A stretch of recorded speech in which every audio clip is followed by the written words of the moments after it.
ಈಗಾಗಲೇ ರಾಜ್ಯ ಸರ್ಕಾರದ ಅಡಿಯಲ್ಲಿ ಪ್ರಾರಂಭವಾಗಿರುವಂತಹ ಅನ್ನಭಾಗ್ಯ ಯೋಜನೆಯ ಮೂಲಕ ರಾಜ್ಯದ ಬಡಜನರಿಗೆ ಉಚಿತ ಅಕ್ಕಿ ಸಿಗುತ್ತಿರುವುದು ನಿಮಗೆಲ್ಲರಿಗೂ ತಿಳಿದಿರುವಂತಹ ವಿಚಾರವಾಗಿದೆ.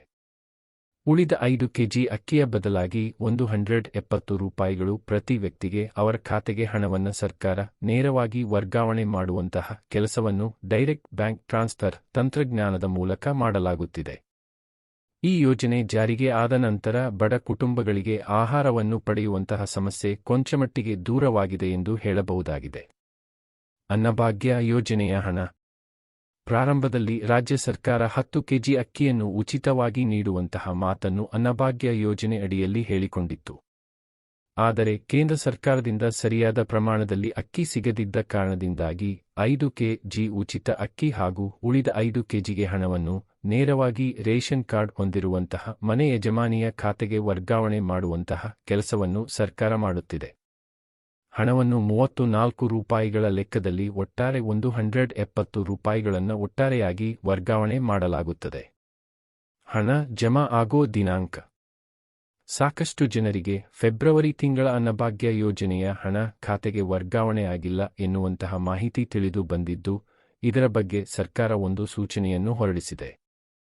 ಈ ರೀತಿ ಹಣವನ್ನು ಪಡೆದುಕೊಳ್ಳದೇ ಇರುವಂತಹ ಕುಟುಂಬಗಳಿಗೆ ಈ ತಿಂಗಳ 31ನೇ ತಾರೀಕಿನ ಒಳಗಾಗಿ ಹಣವನ್ನು ಕುಟುಂಬದ ಮುಖ್ಯಸ್ಥರ ಖಾತೆಗೆ ಅಥವಾ ಅವರು ಇಲ್ಲದೆ ಹೋದಲ್ಲಿ 2ನೇ ಮುಖ್ಯಸ್ಥರ ಖಾತೆಗೆ ವರ್ಗಾವಣೆ ಮಾಡಲಾಗುತ್ತದೆ ಎಂಬುದಾಗಿ ಹೇಳಲಾಗಿದೆ.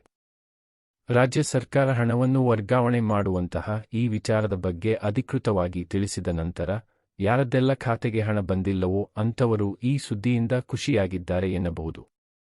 ಹಣವನ್ನು ಯಾವ ರೀತಿ ಚೆಕ್ ಮಾಡೋದು? ಅನ್ನಭಾಗ್ಯ ಯೋಜನೆ ಅಡಿಯಲ್ಲಿ ವರ್ಗಾವಣೆಯಾಗುವಂತಹ ಹಣವನ್ನು ಪಡೆದುಕೊಳ್ಳಲು ಪೋಸ್ಟ್ ಆಫೀಸ್ನಲ್ಲಿ ಕೂಡ ಖಾತೆಯನ್ನು ತೆರೆಯುವುದಕ್ಕಾಗಿ ಸರ್ಕಾರ ಅವಕಾಶ ಮಾಡಿಕೊಟ್ಟಿದೆ. ಇನ್ನು ಸರ್ಕಾರದಿಂದ ಹಣ ವರ್ಗಾವಣೆಯಾಗಿದೆ ಅಥವಾ ಇಲ್ಲ ಅನ್ನೋದನ್ನು ನೀವು HCPS.NIC ಅಧಿಕೃತ ವೆಬ್ಸೈಟ್ಗೆ ಭೇಟಿ ನೀಡುವ ಮೂಲಕ ತಿಳಿದುಕೊಳ್ಳಬಹುದಾಗಿದೆ. ಕೆಲವೊಂದು ಖಾತೆಗಳಿಗೆ ಹಣದ ವರ್ಗಾವಣೆ ಸರಿಯಾದ ರೀತಿಯಲ್ಲಿ ನಡೆಯುತ್ತಿದೆ, ಆದರೆ ಇನ್ನು ಕೆಲವೊಂದು ಖಾತೆಗಳಿಗೆ ಕೆಲವೊಂದು ಪ್ರಕ್ರಿಯೆಗಳು ಸರಿಯಾಗಿ ನಡೆದಿಲ್ಲ ಎನ್ನುವ ಕಾರಣಕ್ಕಾಗಿ ಹಣ ವರ್ಗಾವಣೆ ಆಗದೇ ಇರುವಂತಹ ಸಾಧ್ಯತೆ ಕೂಡ ಹೆಚ್ಚಾಗಿದೆ. ಈಗಾಗಲೇ ಆಹಾರ ಇಲಾಖೆಯಿಂದ ಕೂಡ ಕೆಲವೊಮ್ಮೆ ಬ್ಯಾಂಕಿನ ಪ್ರಕ್ರಿಯೆಗಳು ಸರಿಯಾದ ರೀತಿಯಲ್ಲಿ ಮುಗಿದೇ ಇದ್ದಲ್ಲಿ ಆ ಸಂದರ್ಭದಲ್ಲಿ ಕೂಡ ಹಣ ವರ್ಗಾವಣೆ ಮಾಡುವಂತಹ ಸಮಸ್ಯೆ ಕಂಡುಬರುತ್ತದೆ. ಈ ರೀತಿಯ ಸಮಸ್ಯೆಗಳಿಗೆ ಯಾವ ಪರಿಹಾರ ಇದೆ ಅನ್ನೋದನ್ನು ಕೂಡ ಇಲಾಖೆ ಈಗಾಗಲೇ ತಿಳಿಸಿದ್ದು, ಅದನ್ನು ನಿವಾರಿಸಿಕೊಂಡ ನಂತರ ಹಣ ನಿಮ್ಮ ಖಾತೆಗೆ ವರ್ಗಾವಣೆ ಆಗುತ್ತದೆ ಎಂಬುದಾಗಿ ಹೇಳಿಕೊಂಡಿದೆ.